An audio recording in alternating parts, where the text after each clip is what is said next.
Hello students, here is lesson 3, fairly short lesson regarding the science of oceanography, also called marine science.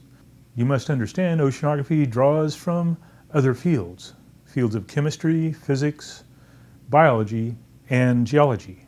So the goal of oceanography is to understand all aspects of the ocean, including its life forms, the ocean floor, ocean's effects on climate, and definitely the physics and the chemistry of the ocean. To do this, oceanographers and other scientists use a systematic approach. It's called the scientific method. And it goes like this.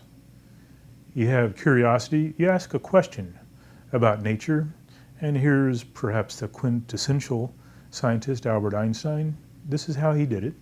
Then you make some observations, do some measurements, try to come to grips with that question you've asked. After that, propose a hypothesis, which is simply an educated guess. How do you think this works in nature? Once you propose that hypothesis, your educated guess, then you need to test it. Is it valid or not? For scientists, once they have their hypothesis, they will share it with people that work in the same field, and they might also test it. So it's not just the scientist doing testing of his or her own hypothesis. You bring other people into it to get other perspectives. If your hypothesis is valid, then it's elevated to the theory level.